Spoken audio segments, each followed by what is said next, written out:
All right, we're gonna go ahead and get started on episode 2 of these rants that come in random intervals. I still don't have a schedule yet, but we're gonna just do that as they come. So for starters, we're just gonna go ahead and remind ourselves the last thing that happened. So what we have from last time's rant was the start, more or less, of the banking collapse, which is continued this week. So Signature Bank, which was a crypto focused bank that was taken over preemptively, and there's some reasons floating around on the internet as to why that may be, because they weren't necessarily in the same position as Silicon Valley Bank. And then we also had the Silvergate Exchange Network, which I think sort of started some of the problems with the tech banking sort of sector, which then floated onto everything else. And so we're kind of getting into sort of some of the developments that have happened. And it was pretty quick, the entire development of all this. So the Silicon Valley Bank, the depositors are going to be protected under the FDIC, but being that the clients at SVB were some more elite, some more affluent depositors, I think a lot of them are going to have higher deposits than the 250,000 limit.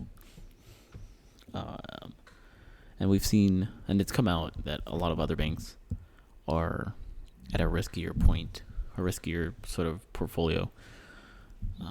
And again, that's sort of started the domino fall of all the banking, of all the different banks. So whether or not a run on the bank is going to start is yet to be seen.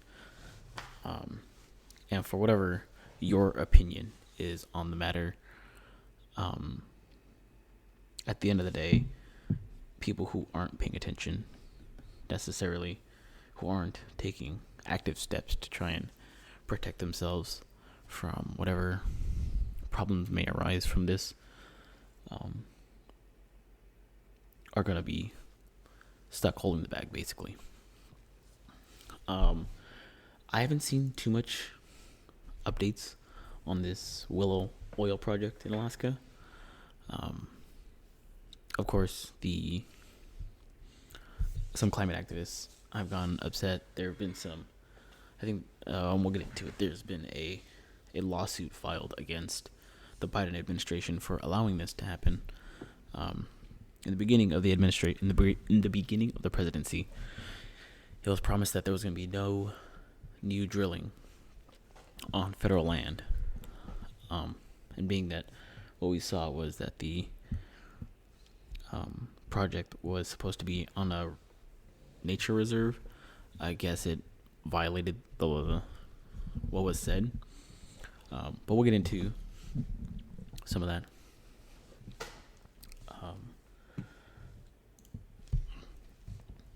So we'll go ahead and just jump right in, I guess.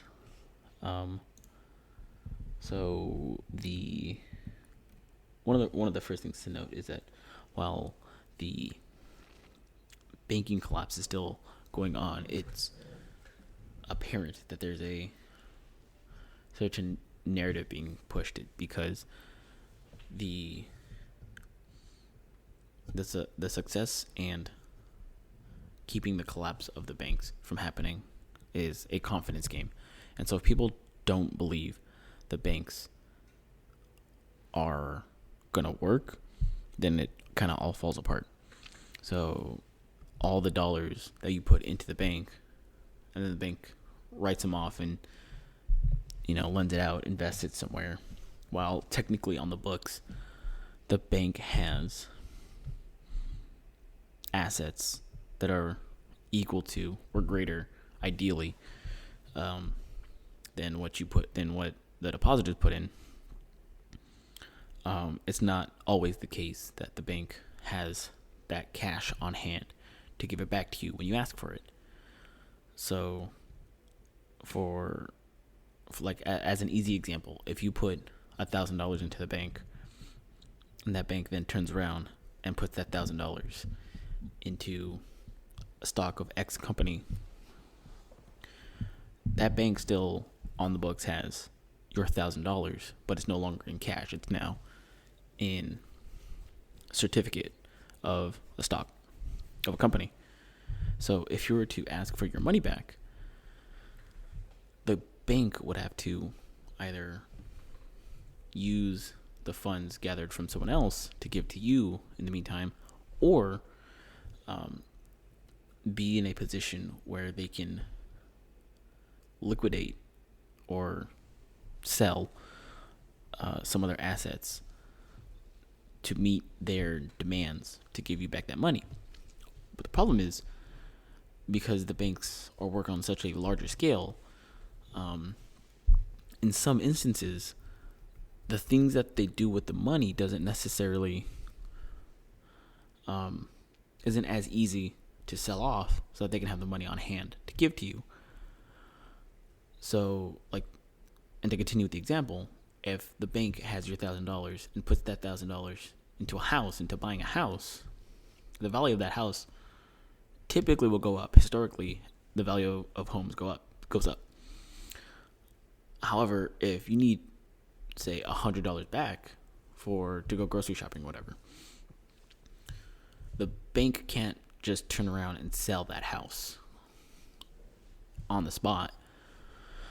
So, and you can see how sort of complicated it gets, where the bank is having to manage making money by making good investments, where the rate at which they gain value and profit outpaces, one, inflation, and two, the demand in which they're going to need to return dollars back to their customers. And so if everyone at once, and this is I'm trying to tie this all back around to the beginning.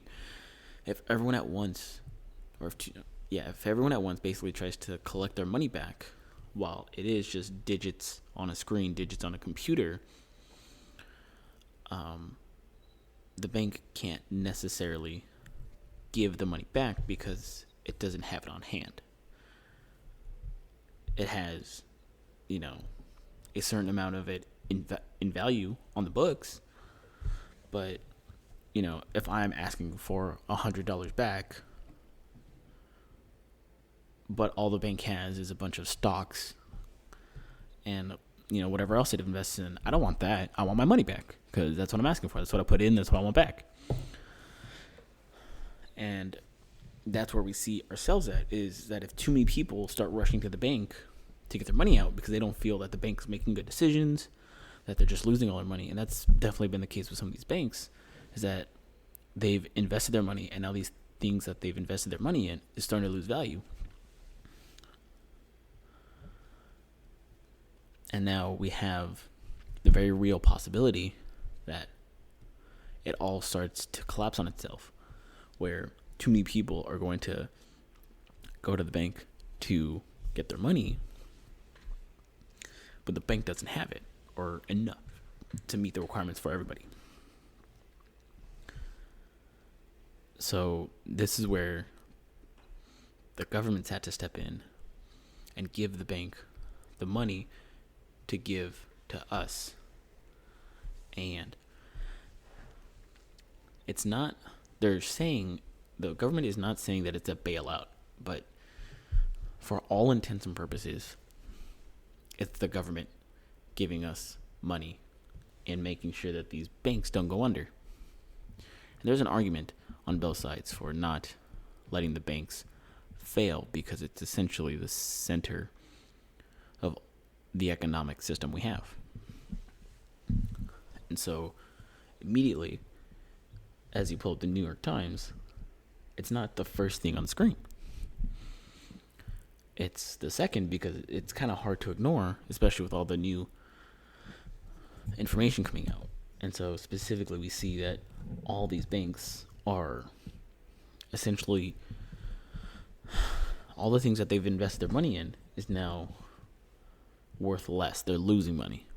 And so when you have a combination of the stuff that the banks have invested their money in lose value, and at the same time they're having to meet the demands of all their customers withdrawing money, at some point it's going to break, where the bank is already having to sell off everything. And the more it sells, the less value said investment is going to have. So if they have, X stock that they bought originally at $1,000, and it's lost $100 in value, and now it's $900 because of market conditions, they now have to sell it even cheaper than that, just so they can actually sell the investment, so they can now have $850 to then give out.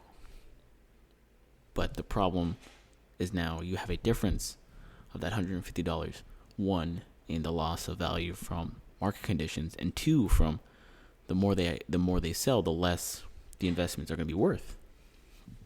And so we see here, First Republic. So here we can see Silicon Valley. All their stuff is really just losing value.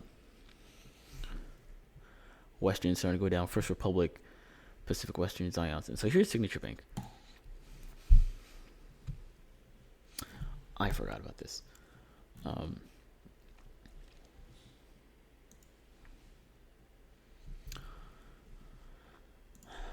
But anyways, the point still is that for as big as this is, there's a strong push for things for it to be swept under the rug, and for it to be told that everything's okay.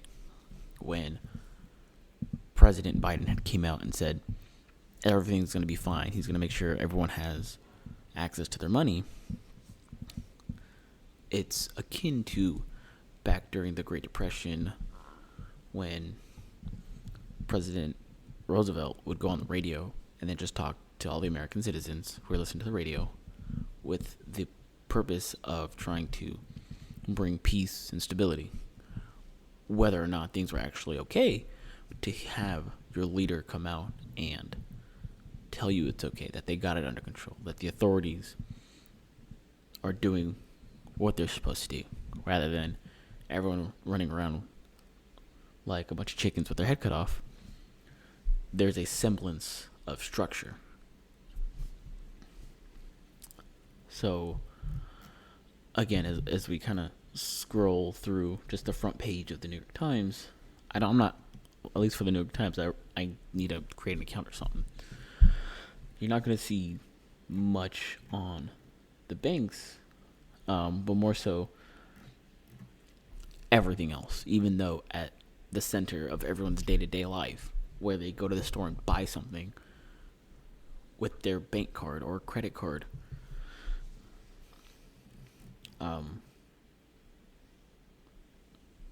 like, you go to work, trade your time and your labor and your energy for money, so that you can do what you will with that money. From the most noble of causes to the most degenerate of causes, what you do with your time and your money is almost, that's a rant for another day. It's the structures behind what prop up the ability to go about day-to-day purchases, interactions, transactions is about to collapse. And all you see is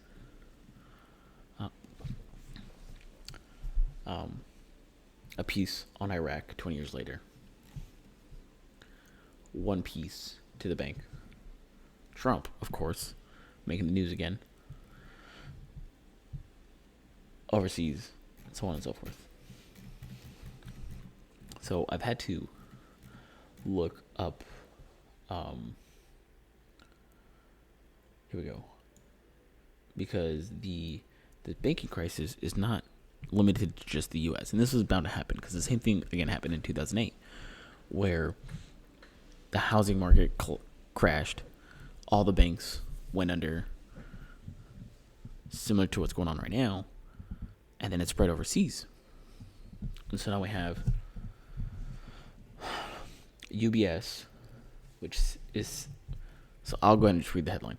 UBS seeks Swiss backstop in any Credit Suisse deal. So UBS is its own bank. And for anyone else who is hearing about UBS for the first time, UBS is just another big bank overseas. It's a Swiss bank, which stands for Union Bank of Switzerland, straight from ubs.com. It's a multinational investment bank and financial service company founded and based in Switzerland. So just another global bank, which is discussing scenarios with the Swiss government. And for those unaware, Switzerland is like the heart of global banking. Credit Suisse is another one of those JP Morgan Chase banks that's kind of just one of those super big, financial service companies that has money literally everywhere in every company. So if they go under, the rest of the world goes under.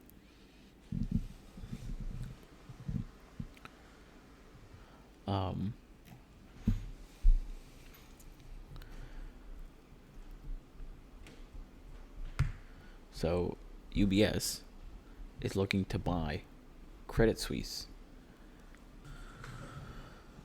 So as I kind of mentioned before in the last episode, this is like a perfect moment for the big players to make their moves. And so what we have here is one big bank looking to acquire another bank with the help of the government. Here it's just in Switzerland. And again, Switzerland is the heart of where a lot of global finance happens.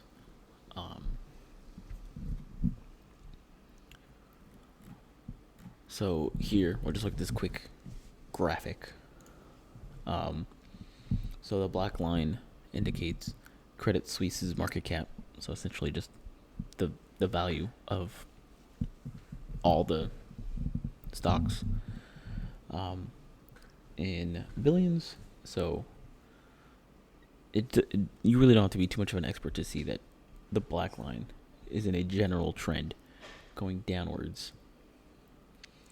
And the red line, while not as clear, it follows a similar pattern, but just higher. So you can see here at 2020, this sharp drop off is where the entire global lockdown from the response to COVID-19, and then Credit Suisse never really recovered, whereas UBS continued to grow. For whatever reason that may be, I'm not too sure. But now we're looking for Credit Suisse at $10 billion to be acquired by UBS. So they're going to take on all the assets, everything that they got, but with help from the government. One, to facilitate it, and two,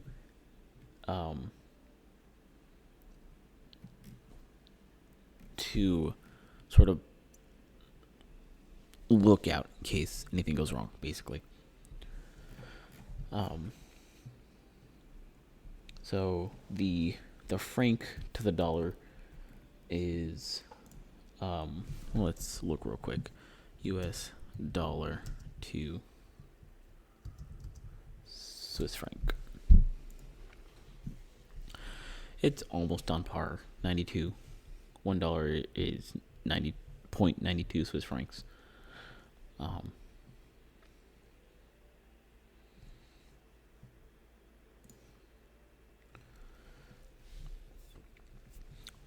of course, the higher in scale, just the more the difference is going to get greater. But when you're talking in $1.3 billion US and it's 1.2 billion in Swiss francs, I mean, it's a difference of $100 million. But at that point, it's so hard to wrap your head around just how much money these institutions have control over. It's just hard to just wrap your head around the gravity of the situation. So for now, I feel like I'd pulled something up beyond this. Guess not. Let's just do a quick search real quick.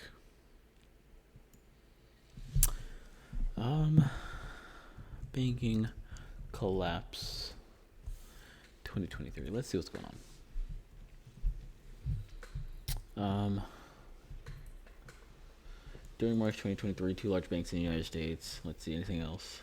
And sort of make it a little bit coherent, sort of easy to understand, is that we have this one bank in particular, Silicon Valley Bank, which is now in possession and under control of the government, because the bank and all the people who run it weren't doing a good job. The bank has gone under, and now the government, one, is giving depositors their money, essentially making it so that we're all losers in this case. Because if banks can make whatever decisions they want and they're not practicing sound financial investments in things that are going to go up in value, and while not necessarily the easiest job, you would expect people at the top of the top to be somewhat competent. But as we've seen, that's not necessarily the case.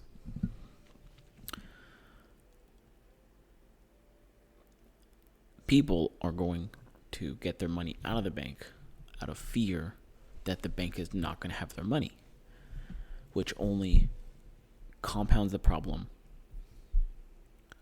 and only pushes the banks closer to going bankrupt.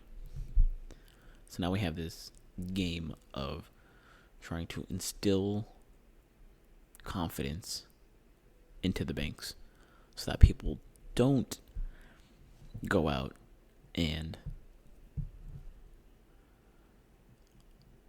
basically bleed the banks dry. But we're not actually solving the problem, because these banks are just going to get bailed out again. Who's going to go under? Because right now, Silicon Valley Bank is being saved. Signature Bank is not necessarily saved, but they're not necessarily under. But what bank is? If I can't pull it up too quickly.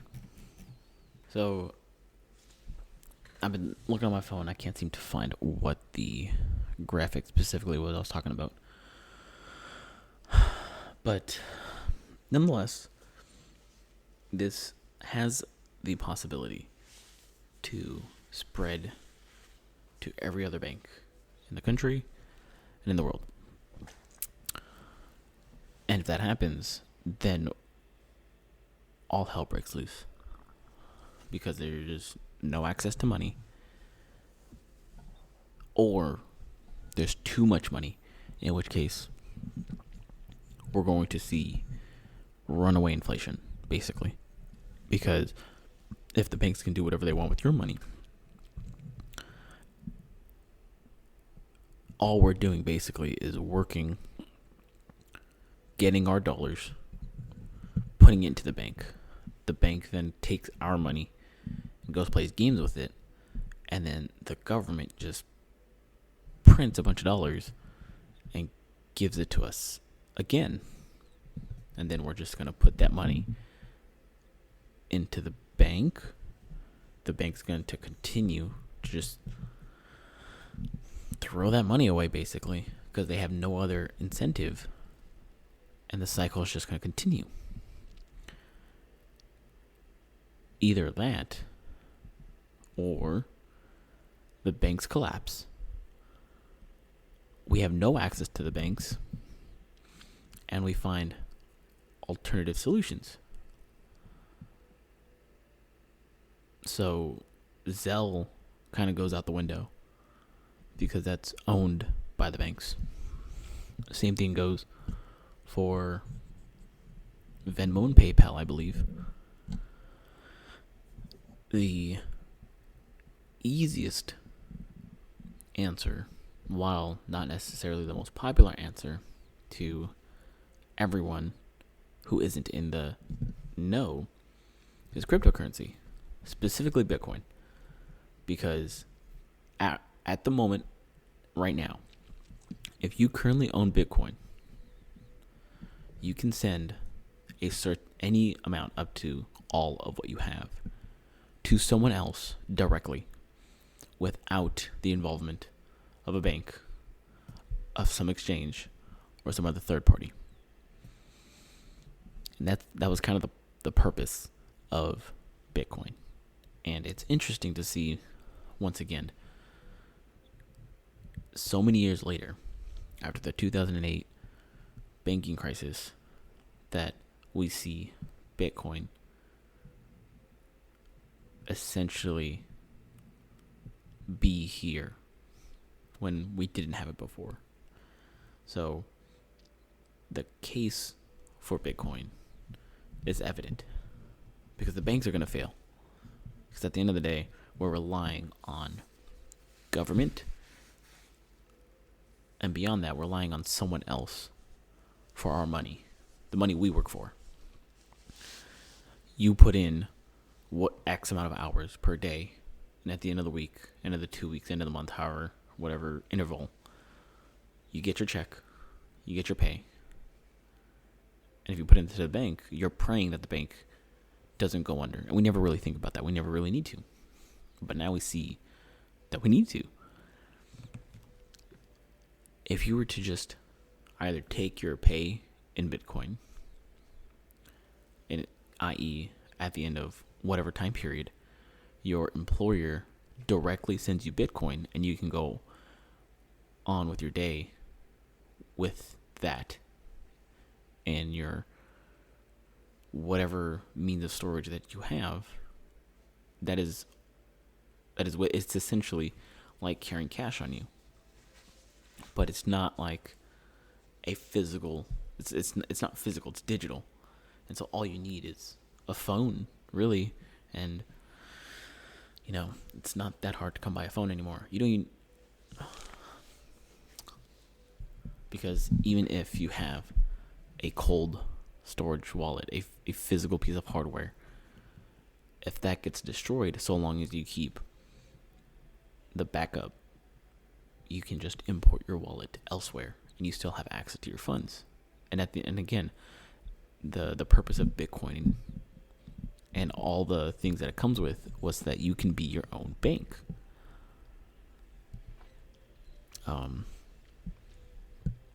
And one last thought before we continue.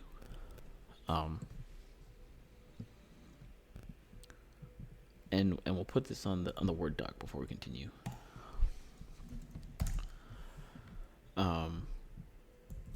The people of East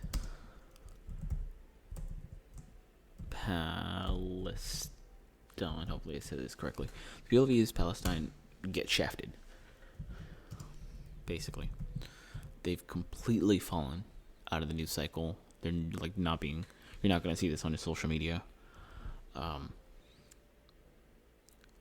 it's essentially like Flint, Michigan 2.0, where it was a big problem for a very for a hot second, and then just like that, it was out of the news cycle. No one was talking about it, and the people there never got help for years. The people of Flint, Michigan dealt with dirty pipes and dirty water for the longest time. And to what degree the people of East Palestine are going to go on with no help, just being abandoned by the people who are responsible for what happened to their community. I mean, what can I say? Of course, if you have the means and you have it and you have the will to go out and do something to better the lives of someone out there, of course. I mean, in this instance in particular, this is at least one cause where spreading awareness actually does mean something, compared to a lot of other causes where spreading awareness is not as consequential, like, autism awareness, or, whatever awareness month you want to bring up. Some of these bigger causes that people push for whatever awareness event are going to go on, are kind of, at least to me, for show. But here, I think there is some value in trying to push for some responsibility to be put on the company that caused this problem in Ohio. I would like to see a good ending for here, but until then, the banks are going to get their money, but the people of East Palestine are not, and it's probably not as expensive to the government or to the company to go and actually do what they're supposed to do. The Willow Oil Project is, I know, kind of just hard cut. The Willow Oil Project that kind of got brought up last time, very vaguely.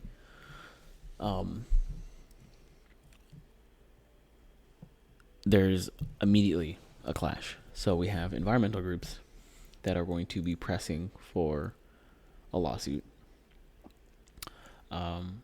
Willow fits within the Biden administration's priority on environmental and social justice, facilitating the energy transition and enhancing our energy security, said the CEO of ConocoPhillips.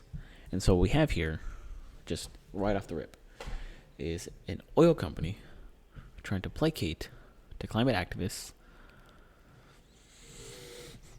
And at that point, I think you've lost the plot.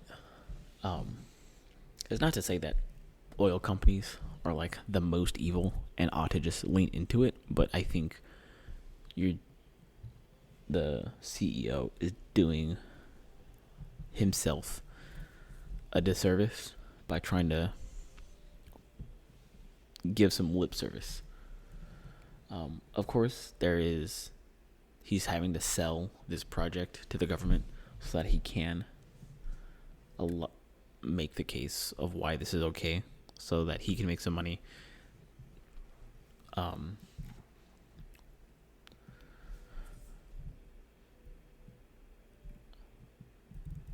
But again, it's just, we're continuing on.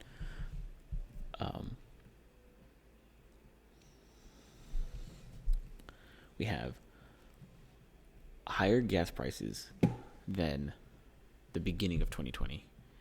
Still, for whatever reason you may think that is, the numbers are there.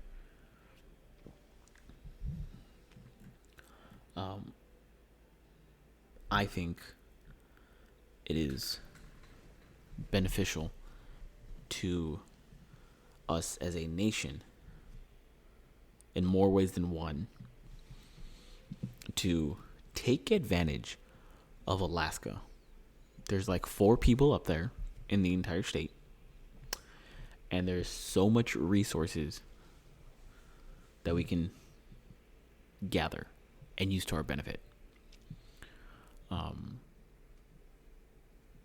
This isn't to belittle climate concerns. I think they may be a little exaggerated, but I think it's underestimated. One, how big Alaska is, and 2, the impact that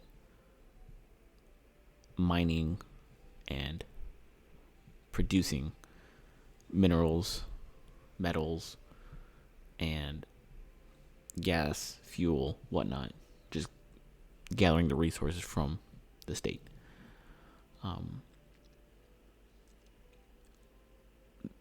There's a conversation to be had, to take land that's undisturbed and go in and extract. Even like the people of Alaska receive like X amount of proceeds from what is collected from the state. It's a conversation to be had.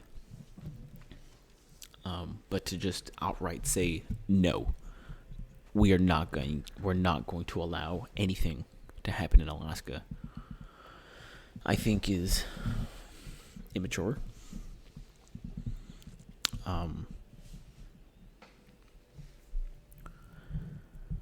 I would like to see more coverage on this, more debate.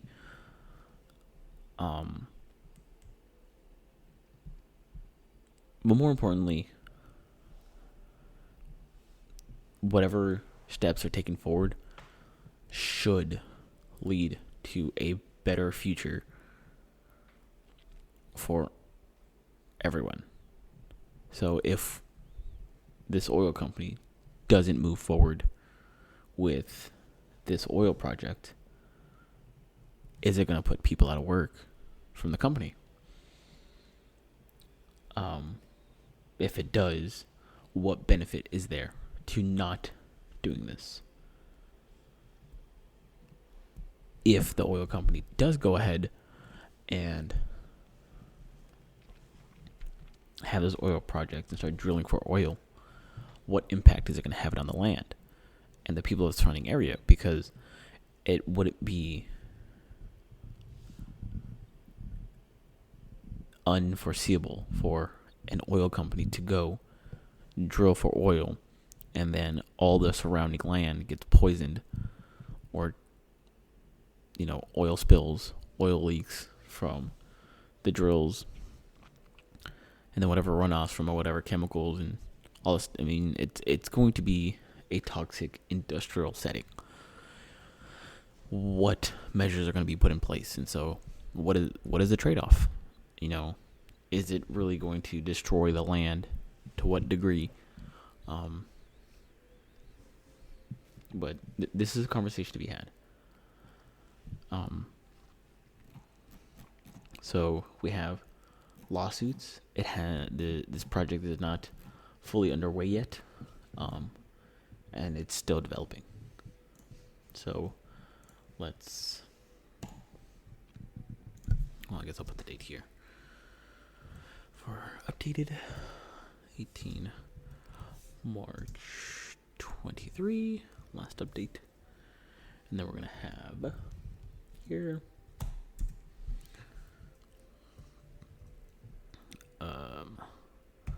lawsuits against Biden admin for allowing it. Oops.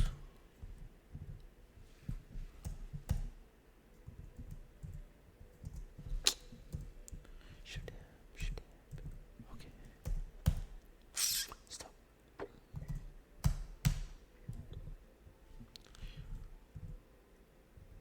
why you like this.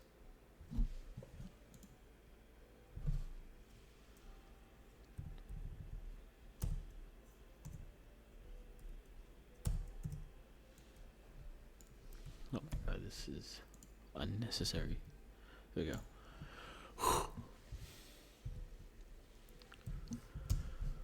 Story still under development. 18 Mar 23. Okay. Shouldn't need to worry about that now. Bullet point. So now, moving. I'll fix this later. Alright, moving on. This one was interesting. The state of Texas and Texas officials are announcing a takeover of Houston's schools. At first, you might think, interesting. A red state, which prides itself on freedom, is in what seems to be a very authoritarian, dictatorial move to take over a school, because one may think it doesn't like the politics of the people running the schools. Right, on its face, it doesn't look good, because it's not. Houston, which is not red Texas, big urban area, big city. But the eighth largest public school district is being taken over by a red state. And why? The takeover is so essentially we're taking democratic control away from the school, because the Houston area has been for a long time ran by Democrats. It's here, not too far.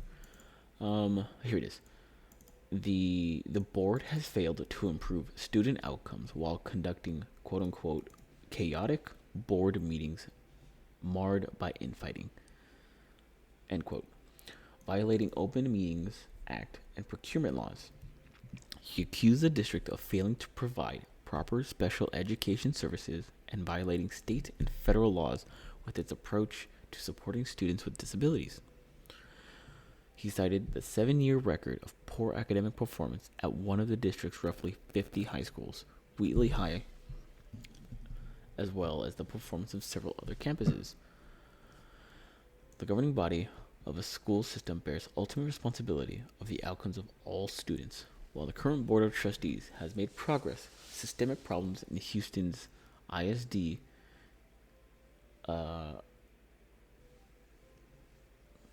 something school district probably continue to impact district students. Most of Houston's school board members have been replaced since the state began making moves for the takeover in 2019. Okay. House became superintendent in 2021. So this has been an ongoing thing. This is just the culminating act of events building up to this. So, again, to make things short, we have Texas state officials taking over a school district because the people who were in charge were not meeting the standard. Whatever problems faced the previous administrators, they were not able to overcome. It is reported that special needs services were not being properly given. and overall, students were just not being taken care of to the degree in which they were supposed to. In which, basically, the students weren't getting better. Either the scores are too low.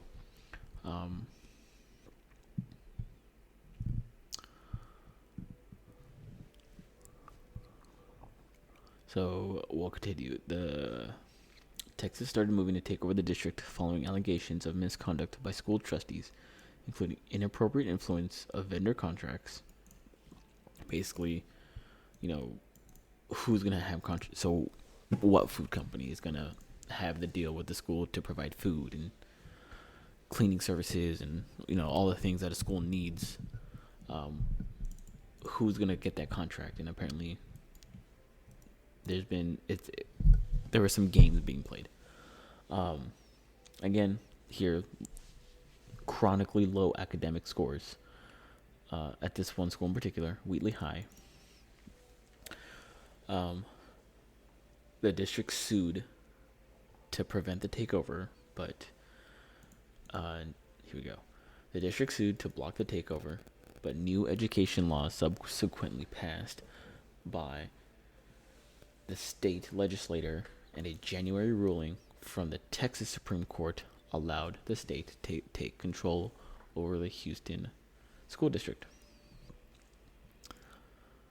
Quote, open quote, all of us Texans have an obligation and should come together to reinvent HISD in a way that will ensure that we're going to be providing the best quality education for those kids, said Abbott on Wednesday. Abbott being the governor of the state. Schools in Houston are not under mayoral control, unlike in New York and Chicago, but as expectations of a takeover mounted, the city's Democratic leaders unified in position. Race is also an issue because the overwhelming majority of students in Houston schools are Hispanic or Black. Professor of political science and public services at New York University said the political and racial dynamics in Houston case are similar to instances where states has intervened elsewhere. So this last paragraph, definitely true, but I don't think for the same reasons maybe some of these people think. So it is true that the Houston area is being ran by the Democrats within the state. The same is also true for other large urban areas in the country. For example, Chicago, Los Angeles. I mean, the entire state is mostly Democrat ran, but specifically you have in the state San Francisco, Los Angeles. You have New York. Well, not the entire state. The entire state is not blue, but the big urban area, New York City, and the greater New York area. You have Detroit, another big urban area. And then here in Texas, you have Houston, a big urban area. You have Dallas, Austin.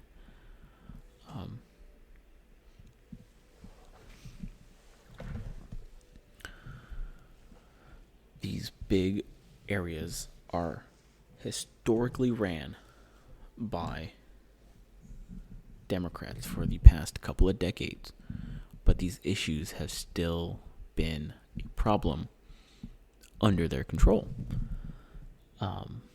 So what part is race playing?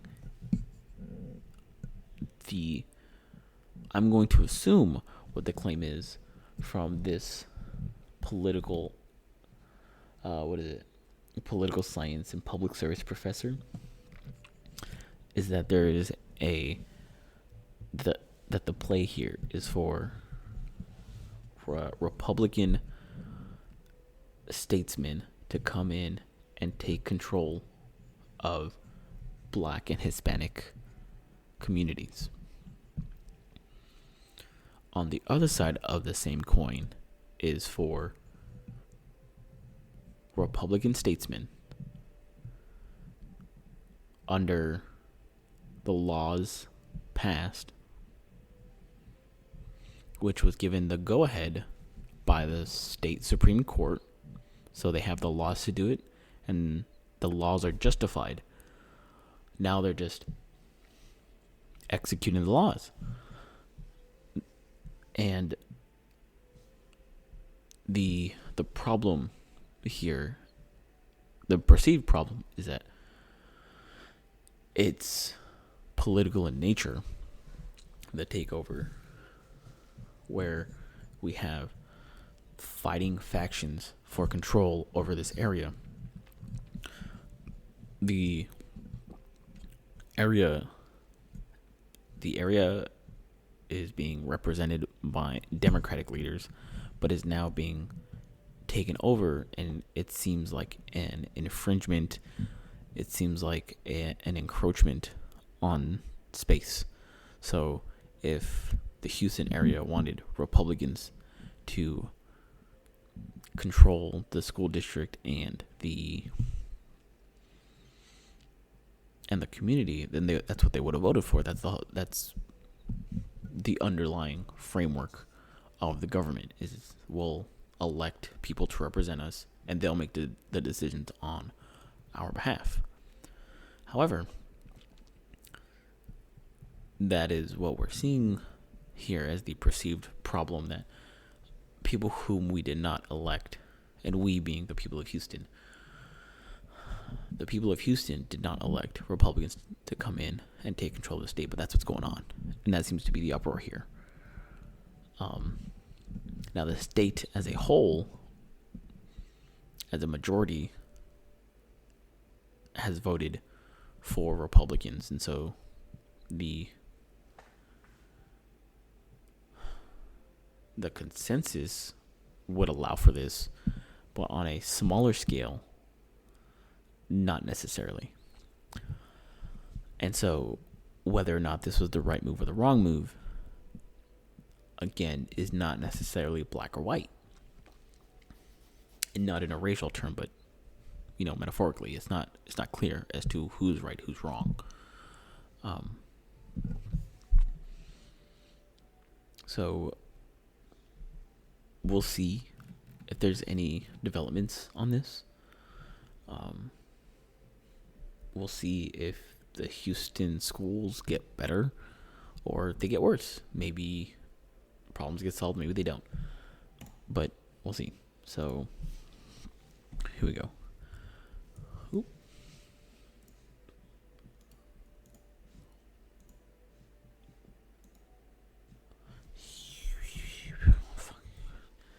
Houston School District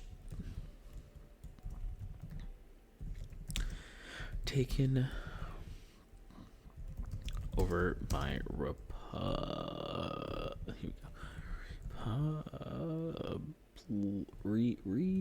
Jesus. Republican. We'll put statesman. Here, we'll just put Republicans. Just the party in general. Essentially, right?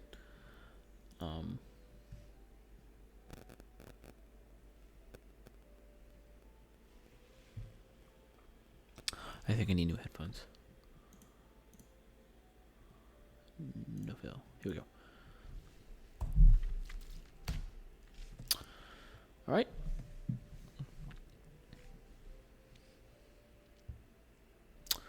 Moving on.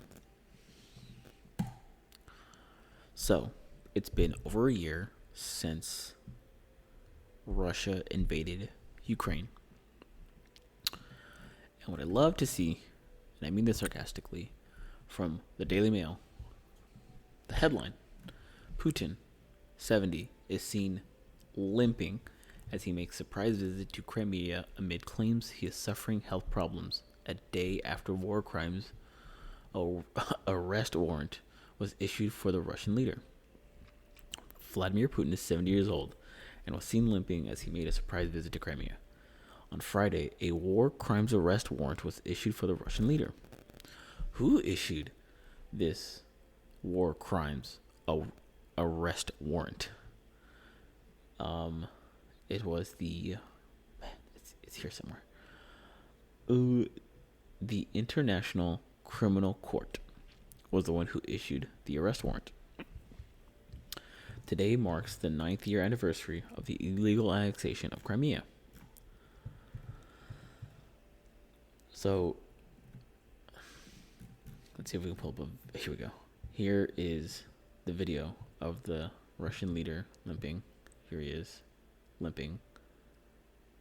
Very clear, and again, sarcastically, clear that he is limping.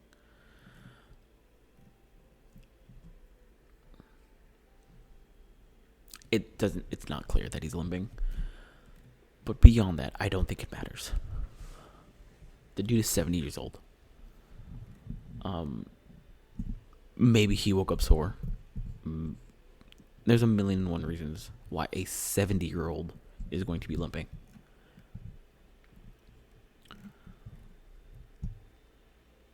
I think this is unnecessary. The conversation should not be whether or not the Russian leader is limping. It should be, what are we doing about this invasion? What's the strategy? What does the end look like? But that's not what we're getting from the Daily Mail, at least. Instead, we're getting this, and it's reminiscent of how the outlets were pushing out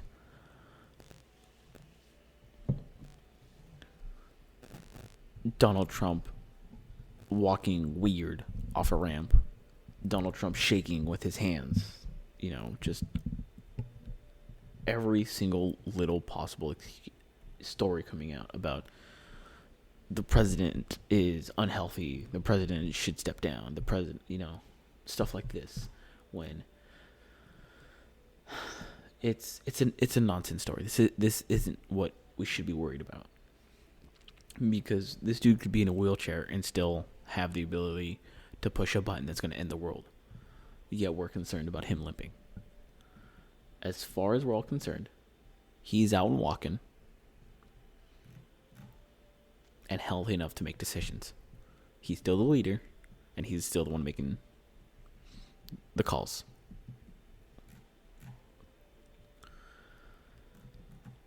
And here is the Daily Mail. .co.uk, just throwing eggs, basically.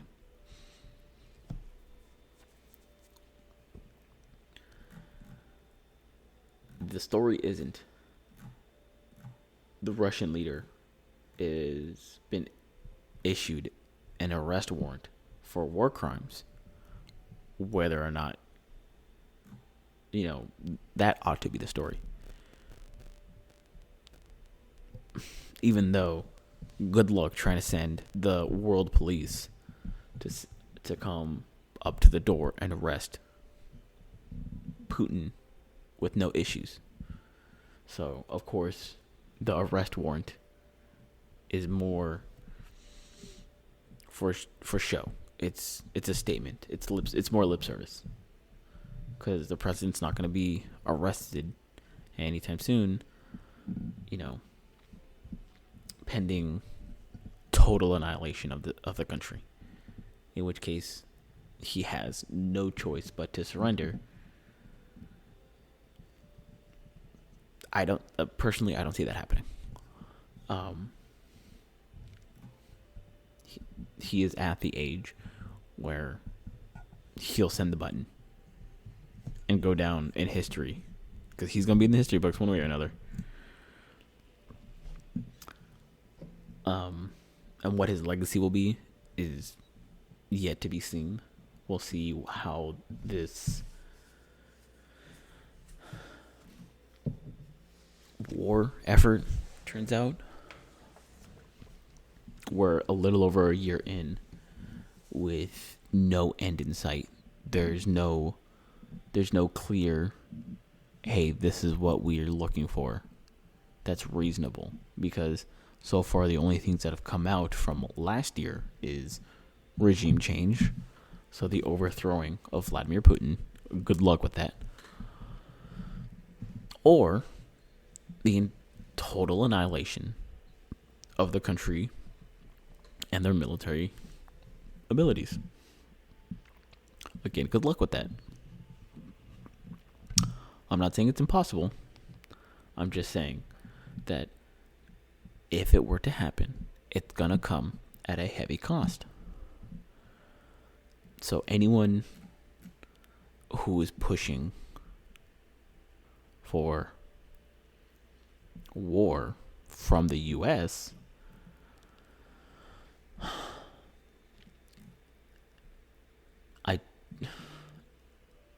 I hesitate to see that they know what they're talking about. Because last year, when the invasion first popped off, you see all the memes, pack up your bags, we're getting drafted for World War III.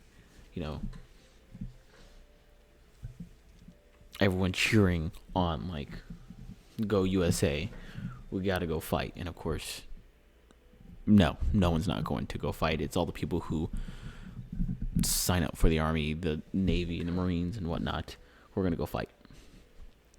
It's not these people who are going to post about all their values and how good of a person they are on social media. It's going to be the people who actually sign their name away, sign their life away to the U.S. government to go be soldiers and whatnot.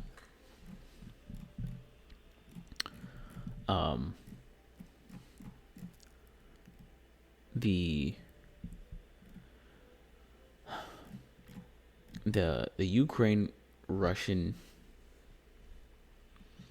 war, military excursion, whatever you want to call it, it's been going on for, in my opinion, too long.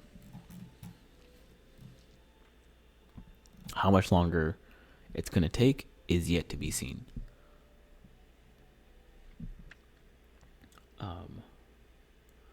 But perfectly segueing into unnecessary military interventions, how we're just pouring in billions of dollars into this country that we have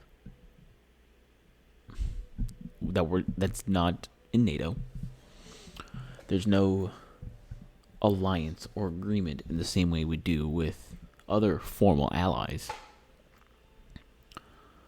All we're doing is sending lethal aid in the form of weapons and recently tanks, artillery, and other munitions.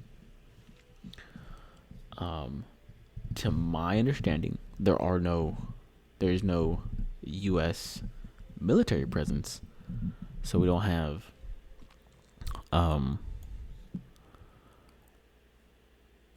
our army, we don't have the Navy or anything like that in the area. Just all of our stuff.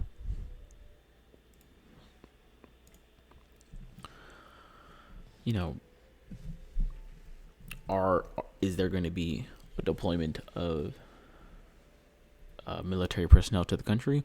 Is yet to be seen. Is it impossible to see? No, it's definitely possible. But I mean, how much farther away are we to that? I don't think we're that much farther away. All of our stuff's already there, so all we got to do is land and boom, all of our stuff's there. Probably in poor condition, but it's there. So off of one 20-year war, the war in Iraq, recently pulled out of Afghanistan, and that whole war on terror and whatnot.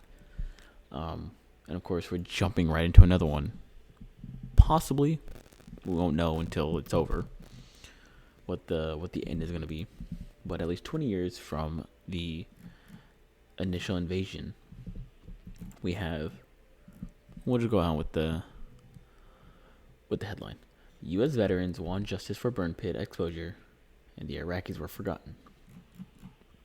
So sometime within the past couple years, the late night host Jon Stewart was pushing for, I believe it was 9/11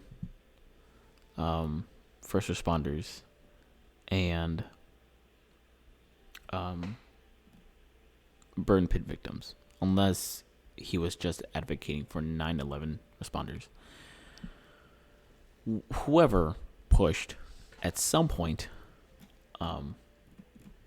between 2003 and 2023, we figured out that if you put a bunch of stuff in a hole and burn it, it's going to throw out a bunch of toxic fumes, and anyone nearby is going to be affected by those toxic fumes.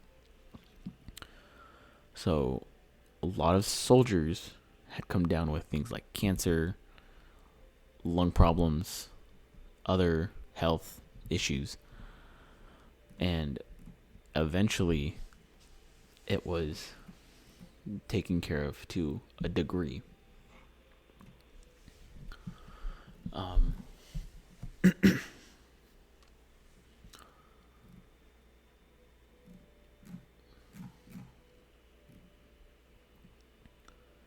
So it took way too long for the issue to get resolved here at home. But worse than that is the issue is not going to get resolved for the people whose land we invaded. And, flat out, that's what it was. We went in and invaded these Middle Eastern countries. We set up shop and ruined the land. And here, just not even that far down, quote, we were always coughing. Recalls, I'm not even going to bother pronouncing the name, of someone who worked the fields outside Joint Base Balad, 50 miles north of Baghdad. But we didn't know the smoke could kill people, and we thought only rockets could kill people. 20 years from the American-led invasion of Iraq, the scars are still visible in shot-up walls and bombed-out buildings. But there's another legacy too, more insidious and enduring than the violence. Where soldiers establish military bases, they burn their trash in the open, poisoning the air around them. As American physicians and scientists started to worry about the health impact on returning troops, Iraqis were also falling sick and dying. Though U.S. veterans prevailed recently in a long fight for the government recognition of burn pit exposure, there has been no American effort to assess local impact, let alone treat or compensate Iraqis who breathe the same air. And so the entire war on terror, all these excursions and all these things that we do in the Middle East, for all the reasons that we did them initially, not to belittle any of the losses of the people who went, fought, and those that died there. But it's not exactly like a comic book where there's a clear good guy and a clear bad guy.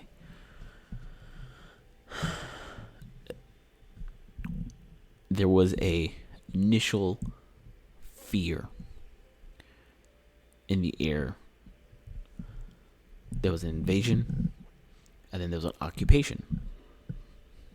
And just recently are we pulling out of that. And again, similar to the 2008 banking crisis, this is even earlier than that, in 2003. So I was 5 years old during the initial invasion. So I have zero memory of any of this. My entire life has been, or the majority of my life, I'm 24. The majority of my life has been GY. And only recently coming out and the turnaround of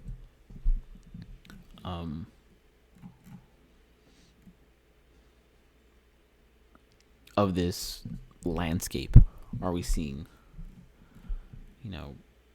the destruction left behind.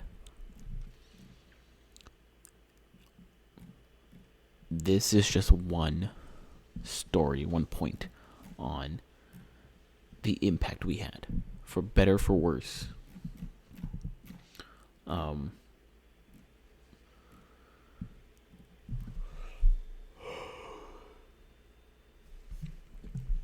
for better or for worse, this is the impact we had on this country.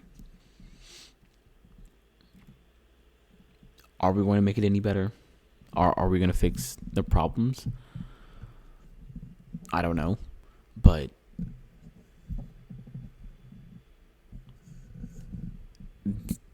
akin to the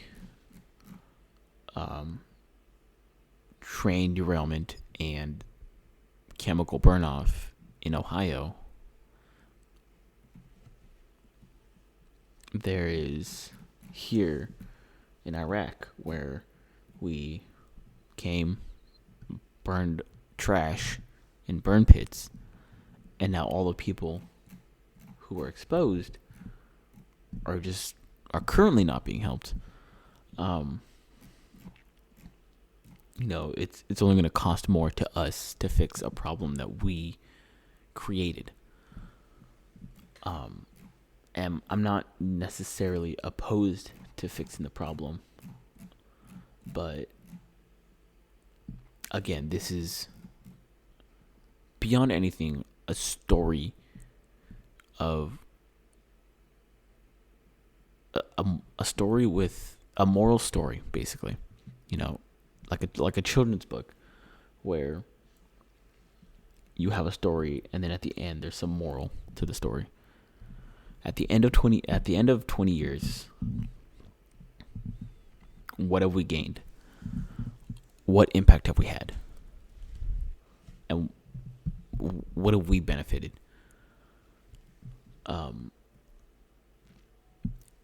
We shouldn't just jump in and make irrational choices, especially ones like this where people's lives are at stake.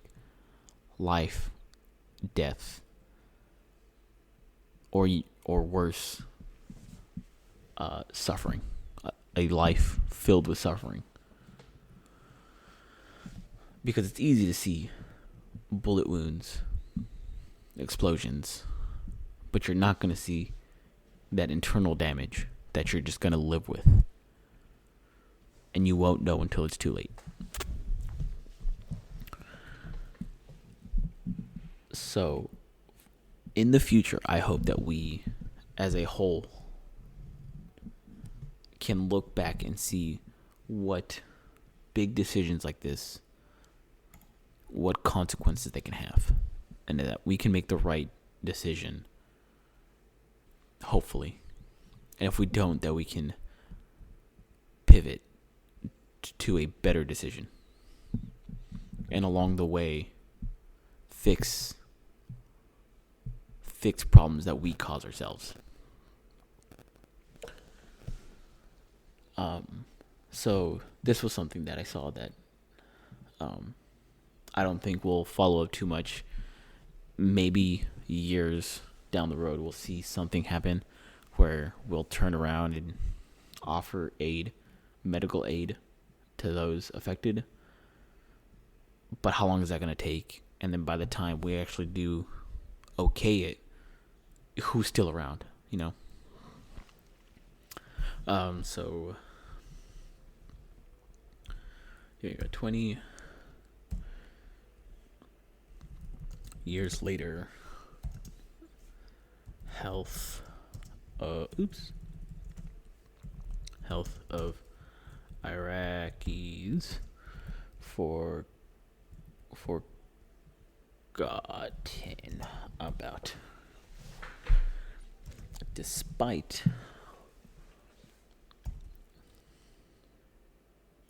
progress, advance,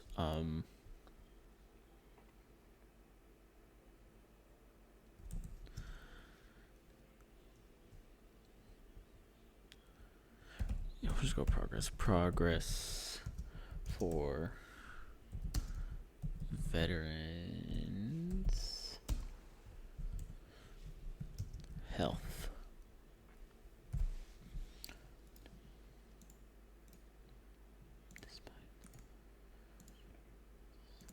So the veterans from that had issues. While it took long, it took a while. Eventually, they were able to get some sort of help. The Iraqis, not so much.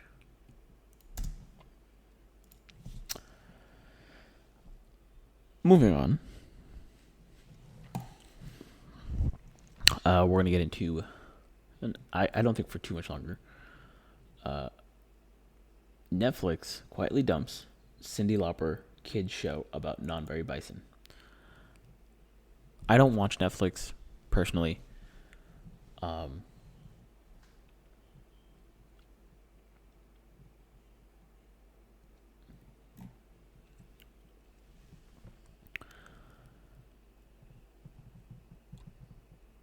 But I do pay for a couple of streaming services. And I try to tell my wife about some of these streaming services and to be mindful of what she's watching and what we're letting our daughter watch, whether it be YouTube or HBO Max or Hulu or whatever we're watching.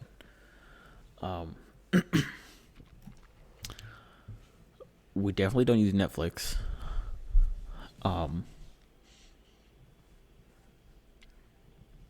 Mostly because there's nothing on there that we like to watch. And here we see that there's finally some pushback on some of the nonsense that's permeated our culture. So, for a while now, Hollywood and a lot of these streaming services and all their originals have been leaning more and more towards a certain ideology. And make of it what you will, there's finally being some pushback. So maybe it was just that bad of a show that no one was watching it. Or people are finally starting to speak up about how nonsensical and how crazy this is to be in a kid's show. I'm of the opinion that this is trash. And I wouldn't want my daughter to watch this because this doesn't belong in a kid's show. So let's get on to the article. Netflix quietly canceled the animated children's series Ridley Jones after an episode featured a non-binary character. What is this doing on a kids' TV show? Whatever answer you come up with, if that's how you feel, cool.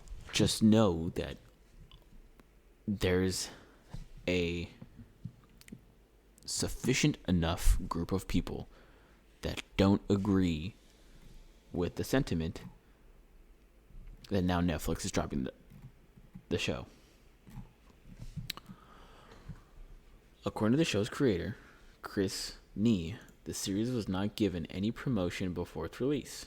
Nee, a two-time Kids Screen Award winner and Emmy nominee, tweeted on Wednesday, addressing the cancellation, claiming that Netflix quietly dumped the show due to its inclusion of non-binary character. The Ridley Jones episode featured a bison character named Fred, who identifies as non-binary and uses they/them pronouns, in episode 8, season 5, titled Herd Day. So it's, let's see. One Twitter user criticized the portrayal of a non-binary character. What message is given to young girls? The creator, who is lesbian and a mother herself, has been an advocate for greater representation of LGBTQ plus in children's media, which, while not wrong, there ought to be some tact in how one goes about putting that in media. Because to just throw it so blatantly sort of defeats the purpose. Because if that's the focus, it turns people away, because if someone wants to watch a kids TV show with their kids and all it is about LGBTQ plus gender stuff and whatnot, that's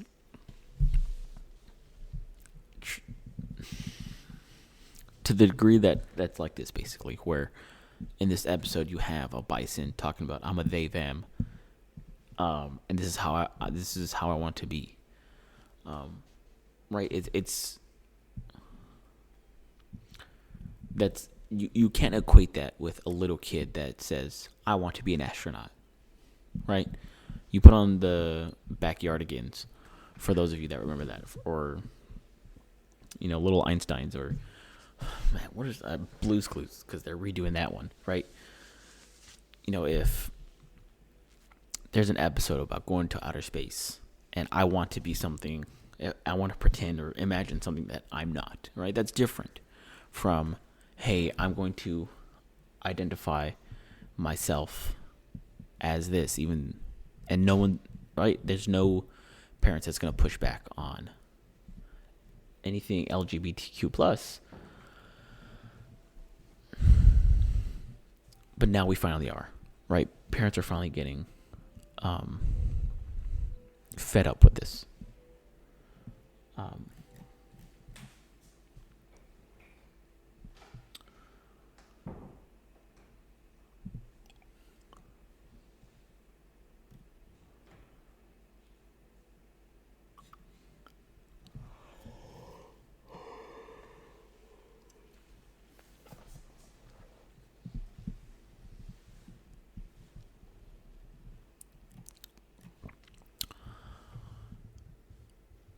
I'm of the belief that people ought to hold their values and hold them strong, because that's all you got, right? If you're willing to let go of your values and complain that things are going,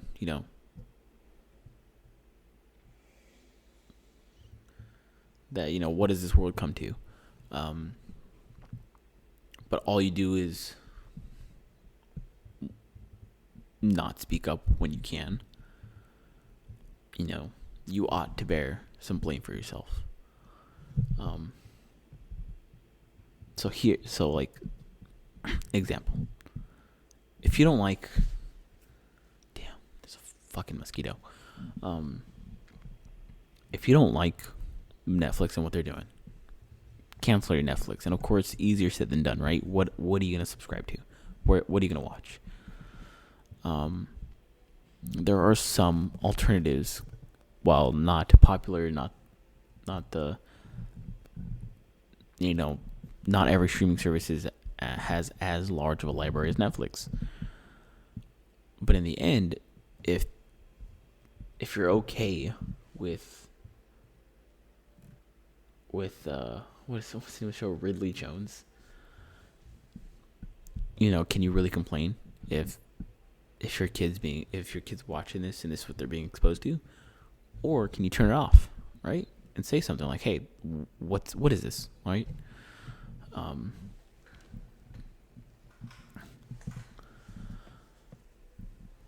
So personally, I'm glad that people are finally speaking up and finally letting things go the other way, right? The turnaround of this on the culture, whether or not we're going to start getting more pushback, how much more of this is going to happen is yet to be seen. But it's a start, right? Take the wins where you can take them, right? Bad TV shows, bad media getting put down for putting in messages like this ought to be taken down. And we should promote good quality media that either pushes good morals with values we agree with. Um, if we can see more like this, I'll be happy. Um, you know, only time will tell what's gonna happen. Are more, shows like this gonna get canceled on Netflix and Disney and Hulu and HBO? We'll see. Um, the bigger thing I would like to see is for shows to come out with essentially the opposite of this stuff, like VeggieTales. For those of you that remember VeggieTales, I do.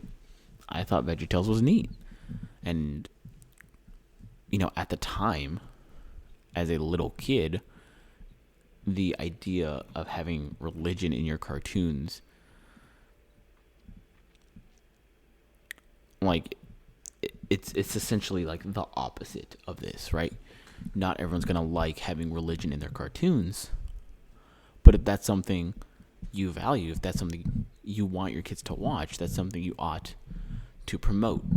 And if somebody does make something like that in today's era, share it with other parents, promote it, like, put it on your social media. Hey, this is a good TV show for your kids. If there's something that you don't like, there should be a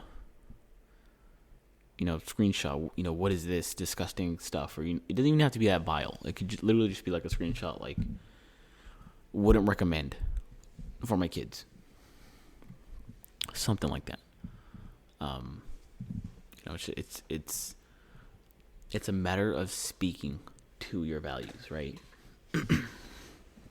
And living what you believe in. I think that's all we got for this topic. Here we go. This was earlier in the week. Last week, I think. Drew Barrymore kneels before trans-identified TikToker Dylan Mulvaney in gushing display of deference. So Dylan Mulvaney,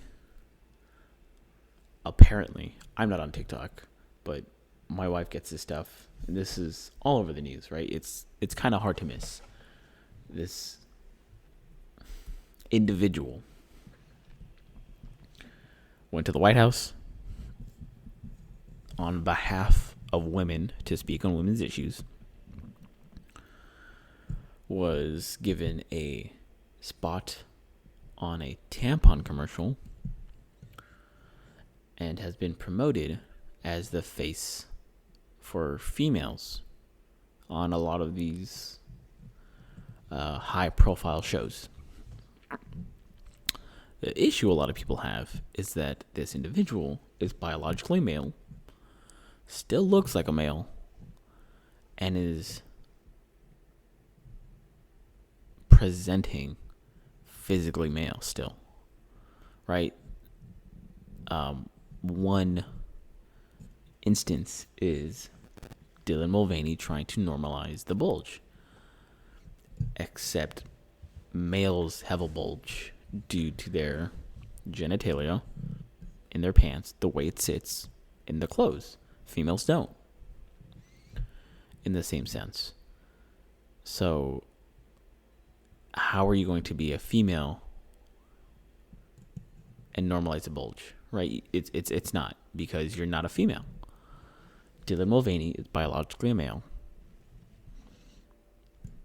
In every cell of his body basically is XY chromosomes. Socially, he might identify as a woman, no matter how many surgeries, facial reconstruction, top, bottom surgeries, it's not going to change what your biological makeup is.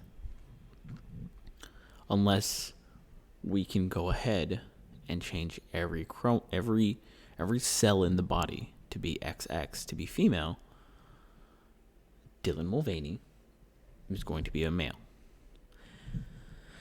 And it's weird to see a female, I believe, comedian get on her knees because she's a female in a suit. Whatever. People can wear suits. It's going to not look as good on females. But, if you want to wear a suit, more power to you. Same thing for a dude. If you want to wear a dress, cool. You do you.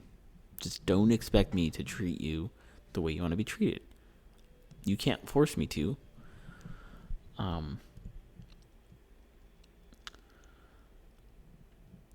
If you don't agree with what I have to say, you can always turn off.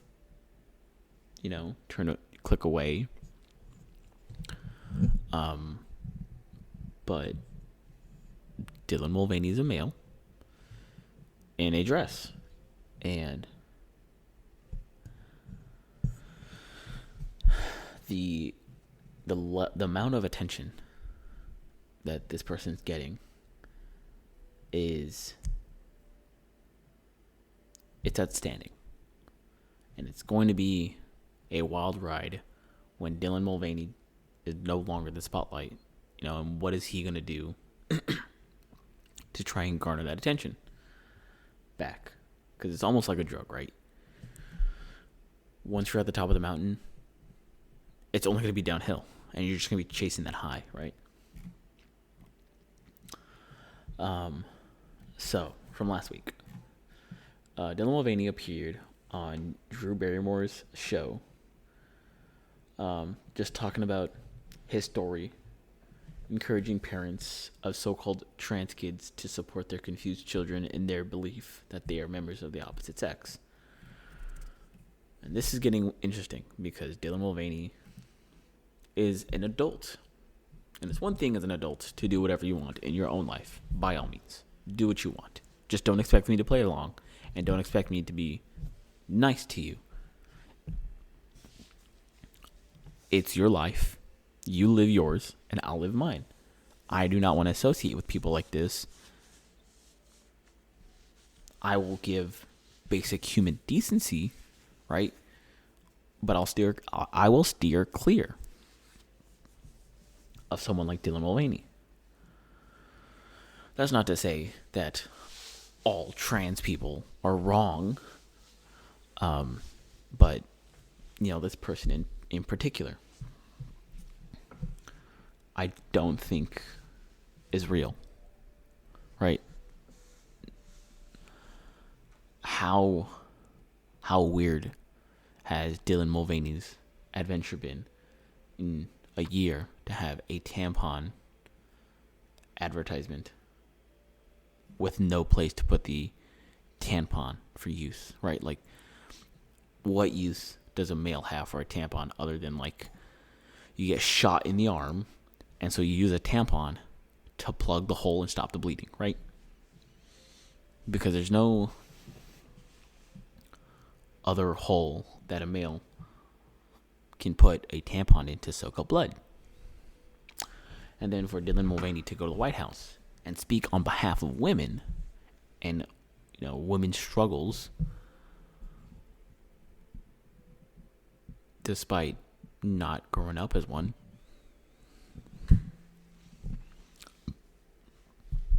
it's almost like a slap in the face to people who were born with XX chromosomes, went through girlhood, went through puberty, and now are adult women living life the entire time as female. But now there's a man speaking on behalf of women. Makes sense to me, right?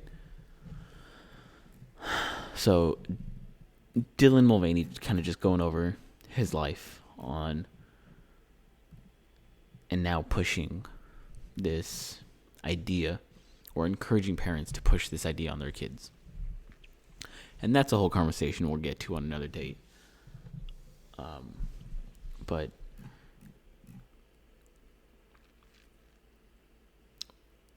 right, this is not normal. This is weird. And we ought to be able to say that this is weird.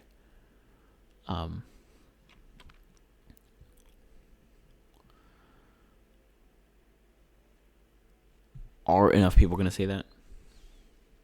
Right, like the TV show, are people going to stand up?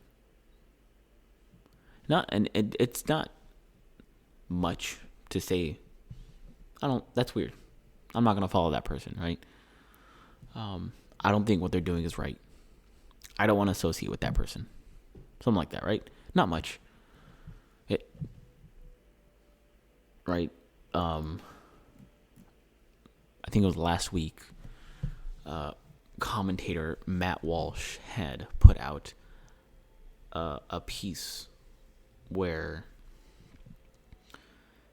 he had, I guess, ridiculed Dylan Mulvaney for being a very weird looking person, right? That Dylan Mulvaney will never be a woman. I forgot what other adjectives, but it was nothing violent. It was just, in the old-fashioned sense, shame, right? He had said, "I don't like this, and no one should like this. This isn't right, and this isn't good." And of course, Matt Walsh was attacked for it. And whatever your thoughts and opinions are on this topic, and for this person in particular, one should stick to their beliefs and say the truth rather than just either not saying anything at all or lying to yourself just to sneak under the radar, right? Just to keep your head down.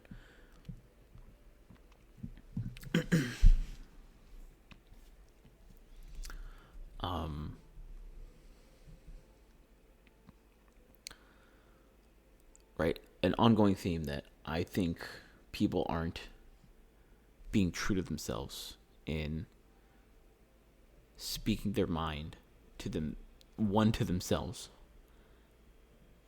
to people at least close to them, and then the expanding circles outside of that.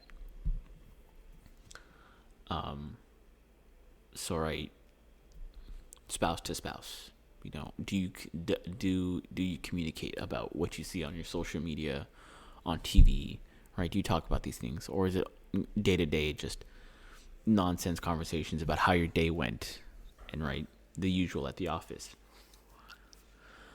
Or do you see this stuff and you go, "Hey, did you see this?" "Yeah," or "No, I didn't." What is it? "Oh, it's just that this trans person's all over TikTok." Oh, really? What are they talking about? "Oh, Dylan Mulvaney."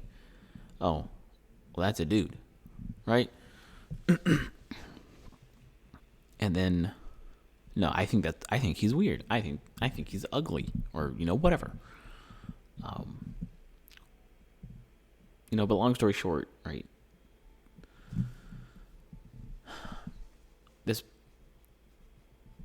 The fame's not gonna last forever for Dylan Mulvaney, but the idea is gonna last, right? And so, while eventually he may fade into obscurity or just not be as prominent as he is right now, the idea that he is invested in and everyone else seems to be invested in ought to have some pushback, right? Because it's not going to be someone else. It ought to be you. Because if everyone is thinking, "Oh, someone else is going to say something," then no one's going to say anything. And then we just get more and more crazy as a whole.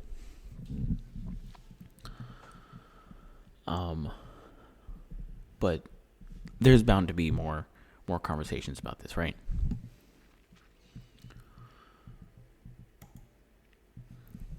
Next story. We have a video that captures the moment a Russian fighter jet crashes into a U.S. drone. I won't speak too much about this. One, because it's just another event on the timeline in the Ukraine-Russian conflict. And we have yet to see what escalation is going to come from this. Let's see.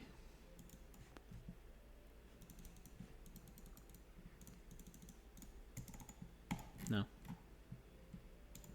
Close. All right, picture.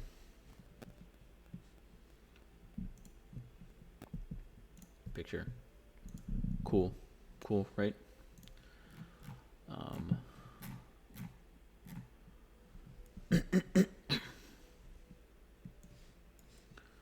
Let's see if I reload this, if I'll get a video. No.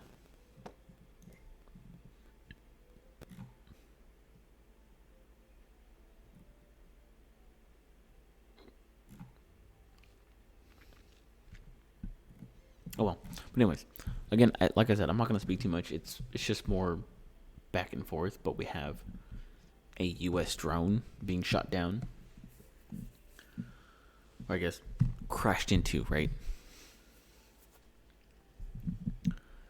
What level of escalation are we going to see from this? Are we going to see an involvement, right? The U.S. is going to officially step in, or are we going to keep, for a lack of better words, pussyfooting around this, right? Are we just going to keep,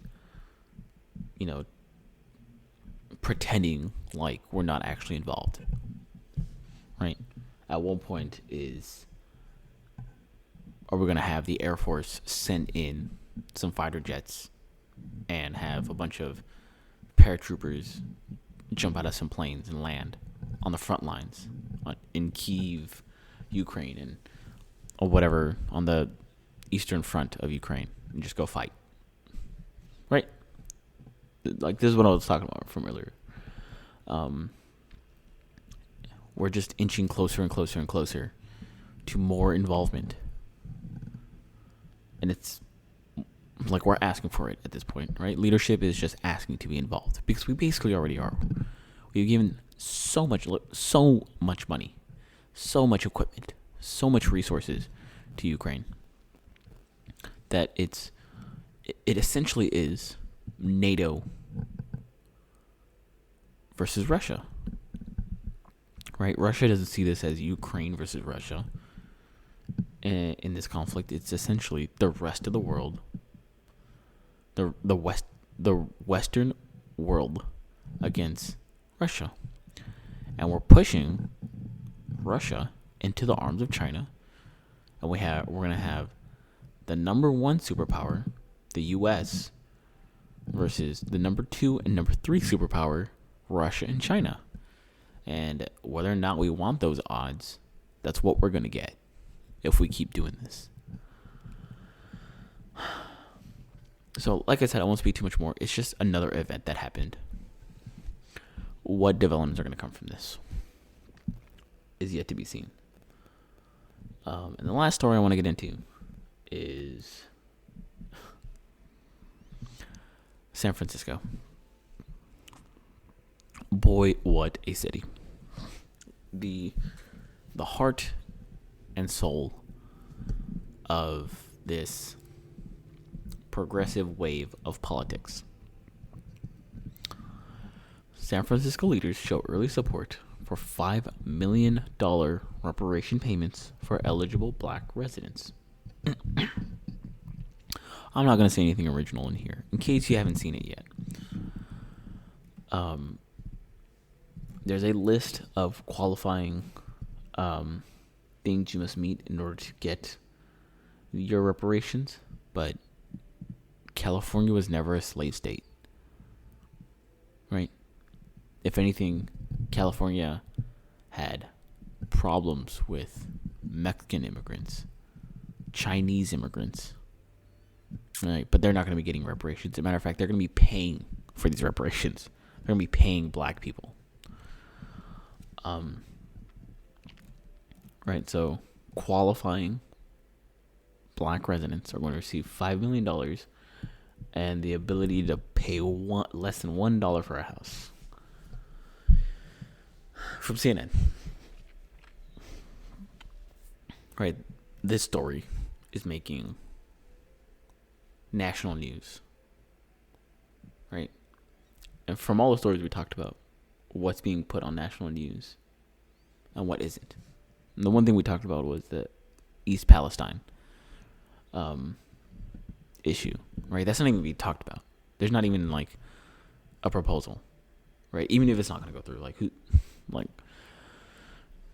it's ridiculous that they're proposing $5 million reparations.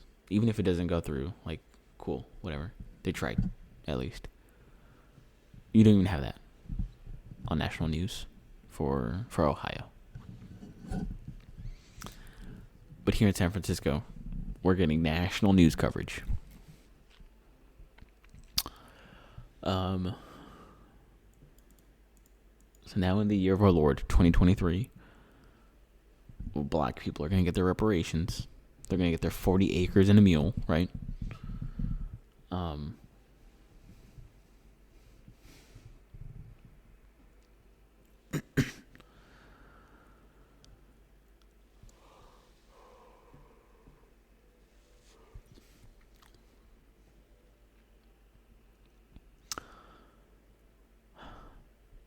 Right, this is almost too dumb to read, right? It's not necessarily CNN specifically, but the fact that this is where we are. The state of California has breeded the ground for the politics in San Francisco to do this, right? And it's not right. It'd be crazy if it was in any other state but California or New York. But being that it's in California, San Francisco of all places, it's almost like there's a chance that this is going to go through. Right? And the plan is yet to be fully rolled out. Right? It's just preliminary talks, proposals, and whatnot.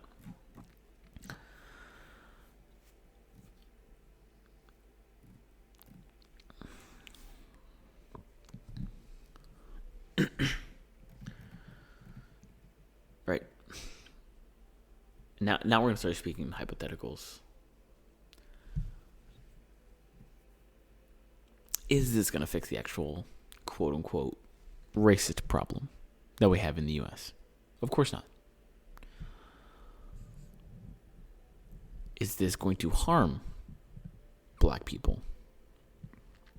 There's an argument to be made, right?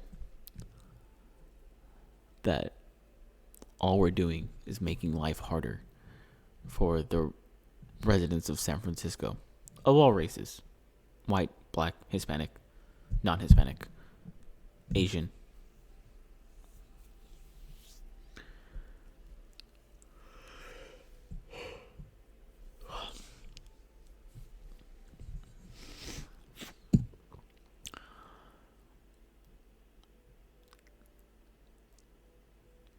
How, if this gets rolled out, everyone and their mom is going to go to San Francisco and try and forge some documents to try and get themselves some $5 million, right? Because if it costs you $100,000 to forge documents, you chance, going to jail for forging documents. But $5 million, right? But after even one person gets their reparations, what happens next, right? Everything gets bought out. Everything gets sold out in the immediate area. And then you're left with a bunch of shortages because demand goes sky high, right? Not everyone, but a bunch more people have $5 million in their pocket and homes, $1 houses that are valued at millions of dollars, right? It's San Francisco. These are $1 million homes we're talking about. Even on the lower spectrum, a couple $100,000 for a house.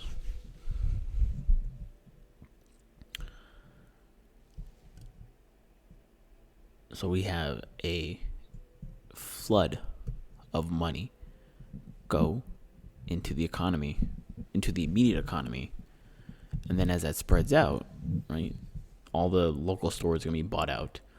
All your luxury stores, all your, like, everything's going to be gone because everyone's going to buy it because everyone's got money in their pockets. And then it's going to start spreading to Fresno, Bakersfield, Monterey Bay, Humboldt, like all the surrounding areas. Then it starts moving out to the different states: Washington, Oregon. What are the other surrounding states? Nevada, Utah, Idaho. And prices start going sky high, right? Because as demand goes up, prices will also go up to meet the demand, especially as supply does not change. Unless you can somehow magically just make more of everything to keep up with the demand, prices are going to go sky high as well, right? If there's only if there are 100 purses in a store and 1,000 people with $5 million in their pockets, right? Those first couple are going to be sold at price, and as more and more of those purses get sold, the price is going to go up until there's one more purse left in that store, but there's still 900 people, and so that last purse is going to be in competition for everyone else. For someone, they're going to be like, no, I don't want to buy this purse. It's not worth it. And to someone is willing to put their $4 million, right? Their $5 million for that one purse.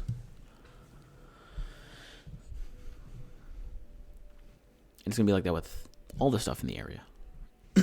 And so what this becomes is the possibility of an experiment to see whether or not reparations are going to fix the problem.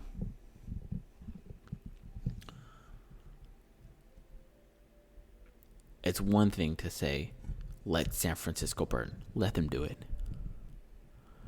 But at what cost, right? You have everyone else in the area that's going to suffer, even if this goes through, right?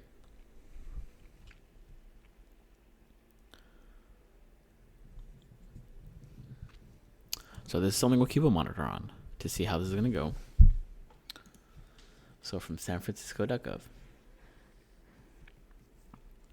the upcoming meetings: April 10, May 8, June 12.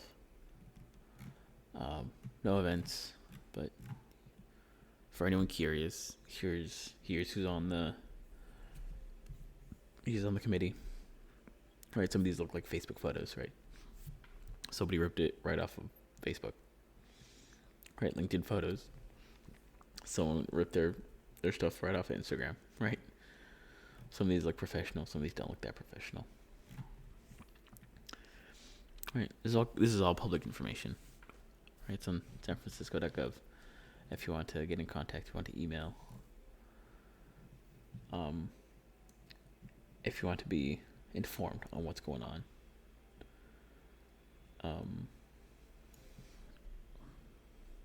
But we're going to keep a monitor on this, on what's going on here, because this is quite the story of what's going on, because this is what we're doing today.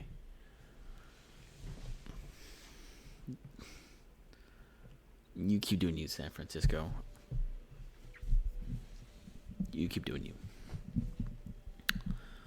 So let's finalize this notepad. And write down all of our stuff for today. So we have the Texas, we have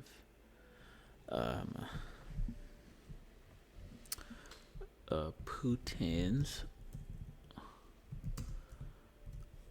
arrest warrant was put out for war crimes by international crime. What was it?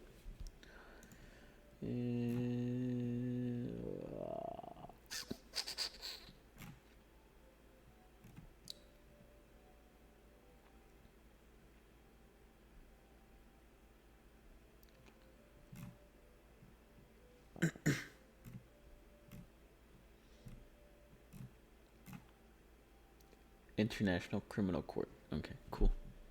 Good luck with that.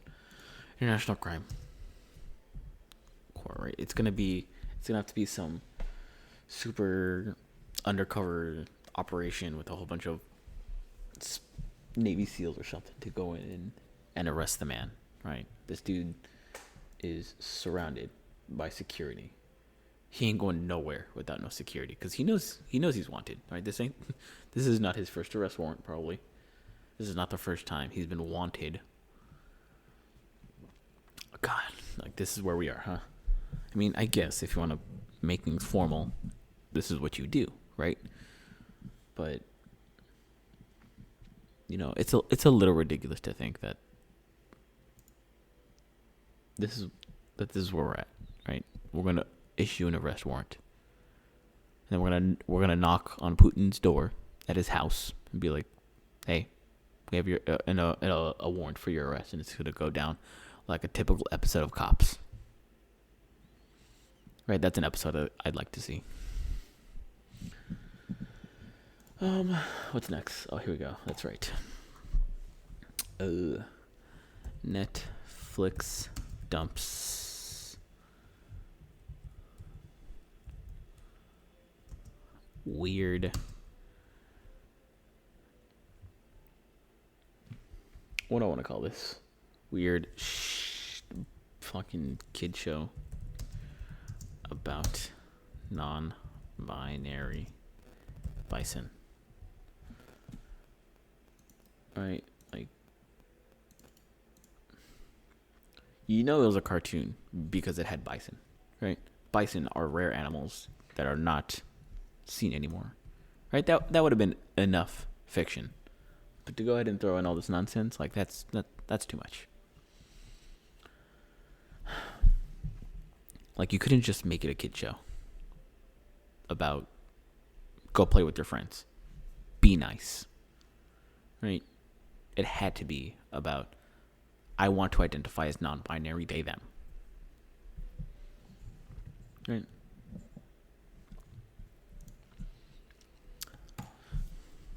This was 14.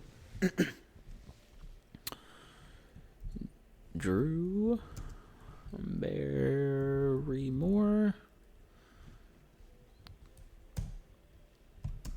No one's gonna put talk show host. Kneels for Dylan Mulvaney.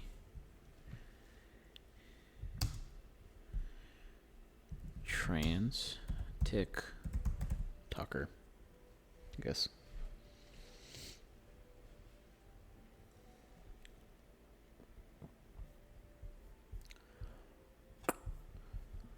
Right, like we obviously, I do not agree with Dylan Mulvaney's politics. I don't agree with what he's doing. Right? Drew Barrymore confessed being a huge Mulvaney fan, seeing TikTok influencer who calls women's genitals Barbie pouches as the gift of educating people and opening minds. Right? That's what we call female genitalia. Call them Barbie pouches, right? Because they're always so wonderful, right? It's like a toy, right? It's that nice, right?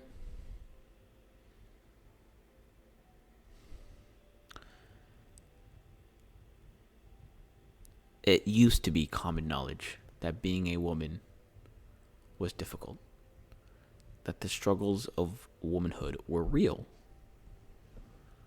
But now, it's being made fun of. That being a woman is the same as, right? Dylan Mulvaney can just transition just like that, not do anything besides a little bit of facial reconstruction surgery, and just like that, get on some drugs and now you're a woman. That's it. Too easy, right? That's simple. Didn't have to go through puberty as a little girl into womanhood, right? That must be traumatic. I can't know what that's like. Growing up as a female, going through elementary, into middle school, into high school, and then as an adult, and trying to figure out your way in this place, on this earth. But to have that all be belittled, as Dylan Mulvaney kind of just makes it seem all sunshine and rainbows, because every single day is sunshine and rainbows as a woman. There's no, right?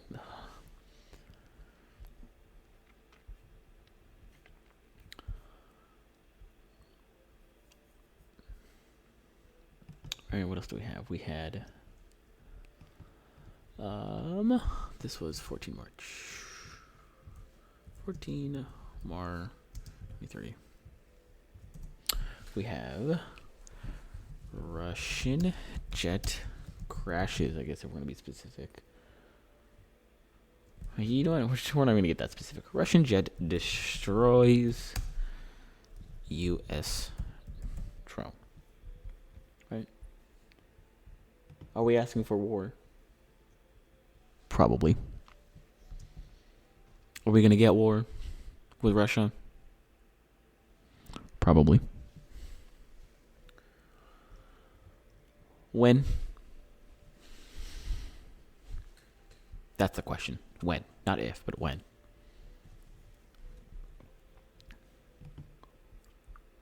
It's just a matter of time, right? It's just another rock to the collection. And then we have the last story that we covered for today. San Francisco continues, because this is the first time, continues reparation meetings. $5 million and $1 homes.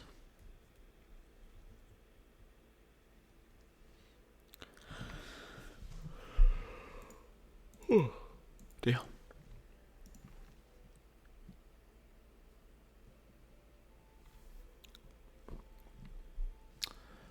Okay, so that's all we've covered for today. Right, if I wasn't so tired, we just keep going. So the next time, sometime this week, probably, I want to try and get into the 1960s mouse utopia, and maybe a couple other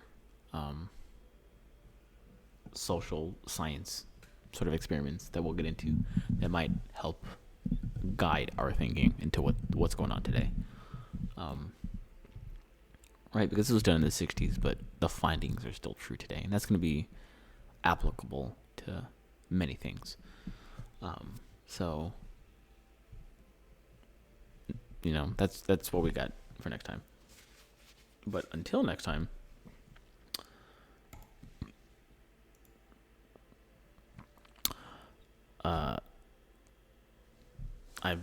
that's been me. You know, hopefully you've enjoyed.